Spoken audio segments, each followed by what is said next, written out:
विद्यार्थी मित्रांनो, इलेक्ट्रिसिटीचा दुसरा भाग आतापासून सुरू करतोय आपण. दुसऱ्या भागामध्ये आपण पाहणार आहोत विद्युत विरोधाचे नियम, रेझिस्टन्स लॉ. कंडक्टरचा रेझिस्टन्स हा लांबीच्या समप्रमाणात असतो, म्हणजेच resistance is directly proportional to the length of the resistance. कंडक्टरचा रेझिस्टन्स हा तारेच्या काटछेदाच्या क्षेत्रफळाच्या व्यस्त प्रमाणात असतो, म्हणजेच R is inversely proportional to area, that is R inversely proportional to 1/a. कंडक्टरचा रेझिस्टन्स हा त्याच्या विशिष्ट विरोधाच्या समप्रमाणात असतो, म्हणजेच ए बरोबर तारेच्या काटछेदाचे क्षेत्रफळ, डी बरोबर तारेचा व्यास दिलेला असेल तर S into I upon A, where A is equal to pi D वर्ग भागिले 4. नंतर चौथा मुद्दा दिलेला आहे विद्युत विरोधाच्या नियमातला. कंडक्टरचा विरोध हा तापमानावर अवलंबून असतो. जर एका कंडक्टरचा रेझिस्टन्स 0°C तापमानास आरो असेल, त्या कंडक्टरचे तापमान 1°C वाढल्यास कंडक्टरच्या रेझिस्टन्समध्ये इतकी वाढल्यास एकूण रेझिस्टन्स बरोबर मूळ रेझिस्टन्स वजा रेझिस्टन्स मधील वाढ, म्हणजेच एकूण रेझिस्टन्स बरोबर मूळ रेझिस्टन्स वजा रेझिस्टन्स मधील वाढ. अशा प्रकारे 4 विद्युत विरोधाचे आपल्याला नियम दिलेले आहे. कंडक्टरचा रेझिस्टन्स हा कशावर अवलंबून असतो? लांबीत, तारेच्या काटछेदाच्या क्षेत्रफळावर, तसेच विशिष्ट विरोध आणि त्याचप्रमाणे कंडक्टरच्या तापमानावर अवलंबून असतो, याची माहिती दिलेली आहे. आता नंतर आपण महत्त्वाचा मुद्दा पाहणार आहोत, विद्युत विरोधाची जोडणी, रेझिस्टन्स कनेक्शन्स. इलेक्ट्रिक सर्किटमध्ये जोडणी करण्याच्या 2 पद्धती आहेत.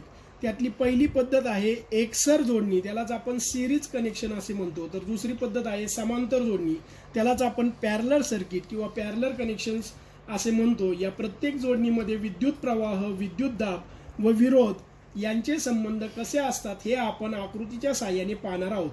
पहिली आकृती दिलेली आहे बघा मित्रांनो, सिरीज सर्किट. परीक्षेला याच्यावरील उदाहरणे पण विचारतात, याची माहिती पण विचारतात. या दृष्टीने अतिशय महत्त्वाचं parallel connection and series connection of the resistances. त्यातली पहिला पद्धत दिलेली आहे सिरीज सर्किट, त्यालाच आपण सिरीज कनेक्शन्स ऑफ रेझिस्टन्सेस असे म्हणतो. एकसर जोडणी, जेव्हा 2 किंवा अधिक विरोध किंवा रेझिस्टर्स हे आकृतीत दाखवल्याप्रमाणे एका पाठोपाठ एक जोडले जातात की विद्युत प्रवाह वाहण्याचा एकच मार्ग असतो, तेव्हा विरोधाच्या अशा जोडणीस एकसर जोडणी असे म्हणतात. जर R1, R2 व R3 हे विरोध एकसर जोडणीस V व्होल्ट विद्युत दाबाखाली जोडले असेल, तर त्यातून I हा विद्युत प्रवाह वाहत असेल, तर सर्किटचा एकूण विरोध हा R बरोबर R1 अधिक R2 अधिक R3 म्हणजे सर्व विरोधांच्या बेरजे एवढा असतो. महत्वाचं हे सर्व सर्किटचा विरोध किती असतो? R बरोबर R1 अधिक R2 अधिक R3. नंतर प्रत्येक विरोधातून वाहणारा प्रवाह हा सारखाच असतो, म्हणजे विद्युत प्रवाह बदलत नाही, तो एकूण प्रवाह इतकाच असतो. I बरोबर I1 बरोबर I2 बरोबर I3. नंतर तिसरा मुद्दा दिलेला आहे, प्रत्येक विरोधातील विद्युत दाब मात्र वेगवेगळा असतो व त्या सर्व दाबांची बेरीज ही एकूण दाबा इतकी असते, म्हणून V बरोबर V1 plus V2 plus V3. एकसर जोडणीमध्ये पहिल्या विरोधाचा शेवट व दुसऱ्या विरोधाच्या सुरुवातीचा, दुसऱ्या विरोधाचा शेवट तिसऱ्या विरोधाच्या सुरुवातीचा अशी मांडणी असते, त्याला आपण काय म्हणतो? Series circuit. त्यानंतर आपण पाहणार आहोत पॅरलर सर्किट. सिरीज सर्किटमध्ये महत्त्वाचे मुद्दे, एका पाठोपाठ 3 रेझिस्टर जोडलेले आहेत, त्यामध्ये रेझिस्टरची एकूण बेरीज बरोबर R बरोबर R1 plus R2 plus R3 असते. सगळीकडे विद्युत प्रवाह म्हणजे करंट हा सारखाच असतो, तर सर्वीकडं विद्युत दाब हा एकूण विद्युत दाबाच्या बेरजे एवढा असतो, म्हणजे V is equal to V1 plus V2 plus V3. आता आपण पाहणार आहोत पॅरलर सर्किट. पॅरलर सर्किट, समांतर जोडणी. ज्या सर्किटमध्ये जेवढे रेझिस्टन्स जोडलेले असतात तेवढेच करंट वाहण्यास मार्ग असतात, अशा सर्किटला पॅरलर सर्किट असे म्हणतात.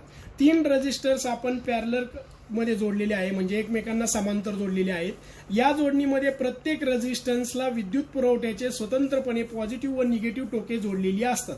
समांतर जोडणीमध्ये प्रत्येक विरोधातून, आता यामध्ये माहिती दिलेली आहे बघा, प्रत्येक विरोधातून वाहणारा विद्युत प्रवाह वेगवेगळा असतो, त्या सर्वांची बेरीज एकूण प्रवाह इतकी असते.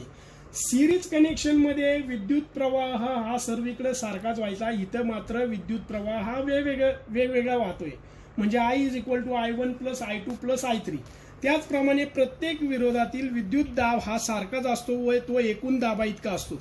इथं दिलेलं आहे बघा मित्रांनो, V बरोबर ऍक्च्युली इथं V1 बरोबर V2 बरोबर V3 असं तिथं आहे. इथं प्रिंटिंग मिस्टेक झालेली. V बरोबर V1 बरोबर V2 बरोबर V3, कारण प्रत्येक विरोधातील विद्युत दाब हा सारखाच असतो व तो एकूण दाबा इतकाच असतो. त्यानंतर तिसरा महत्वाचा मुद्दा आहे, समांतर जोडणीत एकूण विरोध R असेल तर 1/R is equal to 1/R1 plus 1/R2 plus 1/R3 अशा प्रकारे त्याचा एकूण विरोध काढला जातो. हे झाले parallel connections and series connection of the resistance. परीक्षेच्या दृष्टीने अतिशय महत्वाची याच्यावरील गणित विचारतात आणि याच्यावर एकूण दाब किती आहे, एकूण करंट किती वाहतो हे आपल्याला समजले असेल.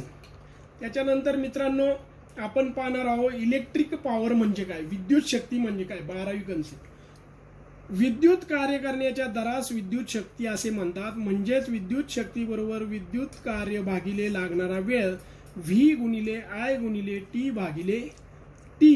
म्हणजेच power is equal to voltage into current, voltage into current I वर्ग R. Power in watt is equal to voltage in volts in current in amperes. Electric work is equal to power in watt into वेळ. 1 kilo watt आवर बरोबर 1000 watt आवर. म्हणजेच